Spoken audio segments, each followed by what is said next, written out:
Hi friends, இன்றைக்கி நான் உங்கள் கூட ஷேர் பண்ண போகிற ரெசிபி எக் ஃப்ரைட் ரைஸ், அப்புறம் பன்னீர் டிக்கா. வீட்லேயே ஈஸியாக எப்படி செய்யலாம்னு சொல்லிட்டு பார்க்கலாம்.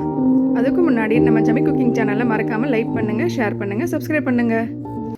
பன்னீர் டிக்கா செய்கிறதுக்கு முதல்ல ஒரு பவுலில் தயிர் சேர்த்துக்கணும். அதுக்கப்புறம் காரத்துக்கு ஏற்ற மாதிரி மிளகாத்தூள், அப்புறம் கொஞ்சோண்டு மஞ்சள் தூள், தனியாத்தூள், அப்புறம் கரம் மசாலா, ஜீரகத்தூள், இஞ்சி பூண்டு பேஸ்ட்டு, அப்புறம் தேவையான அளவுக்கு சால்ட்டு, கஸ்தூரி மேத்தி, கடைசியாக சாட் மசாலா சேர்த்துக்கணும். இப்போ இது எல்லாமே நல்லா மிக்ஸ் பண்ணணும். இப்போ எல்லாம் நல்லா மிக்ஸ் பண்ணியாச்சு. இப்போ இதில் கட் பண்ணி வச்சுருக்க பன்னீரை சேர்த்துக்கணும். சேர்த்து அதுவுமே நல்லா மிக்ஸ் பண்ணிக்கணும். அந்த மசாலா அந்த பன்னீரில் நல்லா ஒட்டுற அளவுக்கு மிக்ஸ் பண்ணணும். மிக்ஸ் பண்ணும்போது பார்த்து மிக்ஸ் பண்ணணும், ஏன்னா பன்னீர் உடையும். இப்போ மிக்ஸ் பண்ண பிறகு ஒரு அரை மணி நேரம் அப்படியே வச்சிடணும். அப்போ தான் அந்த மசாலாவில் அந்த பன்னீர் ஊறி ஃப்ரை பண்ணும்போது நல்லாயிருக்கும். அதுக்குள்ளே நம்ம எக் ஃப்ரைட் ரைஸை செஞ்சிடலாம். ஒரு கடாயில் எண்ணெய் ஊற்றி, எண்ணெய் சூடானதும் அதில் முட்டை ஊற்றி நல்லா ஃப்ரை பண்ணி எடுத்துக்கலாம்.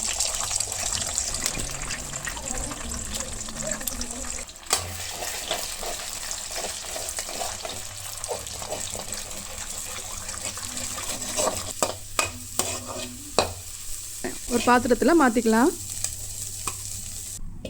அதே கடாயில் பட்டர் சேர்த்து, பட்டர் நல்லா சூடானதும் அதில் இஞ்சி பூண்டு பேஸ்ட்டு சேர்க்கணும். நல்லா பச்சை வாசனை போகிற அளவுக்கு வதக்கிக்கணும். நம்ம பொடியாக கட் பண்ணி வச்சுருக்க இஞ்சி பூண்டு கூட சேர்த்துக்கலாம். ஆனால் நான் இங்கே இஞ்சி பூண்டு பேஸ்ட்டாக சேர்த்துருக்கேன்.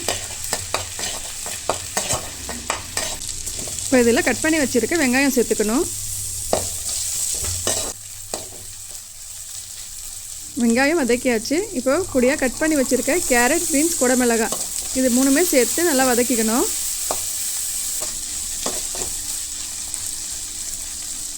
இப்போ காயும் வதக்கியாச்சு. இப்போ வேக வச்சு எடுத்து வச்சுருக்க பாஸ்மதி அரிசி இதில் சேர்த்துக்கணும். அது கூட முட்டைக்கோசும் சேர்த்துக்கணும்.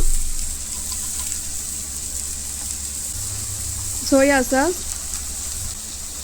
காரத்துக்கு ஏற்ற மாதிரி மிளகுத்தூள் சேர்த்துக்கணும்.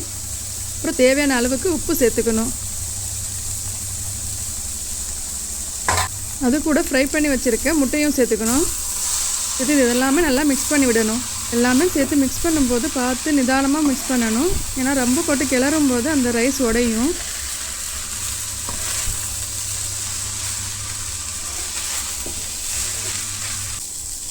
இதெல்லாம் நல்லா மிக்ஸ் பண்ணியாச்சு. கடைசியாக இதில் கொத்தமல்லியை தூவி ஸ்டவ்வை ஆஃப் பண்ணி இறக்கிட வேண்டியதுதான். இப்போ பன்னீரை தான் ஃப்ரை பண்ண போகிறோம். அதுக்கு ஒரு தவா வச்சு அதில் பட்டரை சேர்த்துக்கணும். பட்டர் நல்லா மெல்ட் ஆனோடனே மேரினேட் பண்ணி வச்சுருக்க பன்னீரை ஒன்று ஒன்றா சேர்த்துக்கணும். பன்னீர் ஃப்ரை பண்ணும்போது அடுப்பு சிம்மில் வச்சே ஃப்ரை பண்ணுங்கள். ரொம்ப ஹையில் வச்சோன்னா கருகிடும். இப்போ பன்னீர் ஒரு சைடு ஃப்ரையாக இருக்கும். திருப்பி போட்டு இன்னொரு சைடும் நல்லா ஃப்ரை பண்ணி எடுத்துக்கலாம்.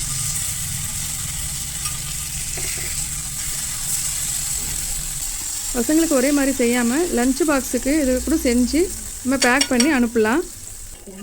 ரெண்டு சைடும் நல்லா ஃப்ரை ஆகிடுச்சு. இப்போ எடுத்துடலாம். பார்த்தீங்கன்னா பன்னீர் டிக்கா மசாலாவும் ரெடி. வீட்லேயே ஈஸியாக எப்படி செய்யலாம்னு சொல்லிட்டு பார்த்தீங்க.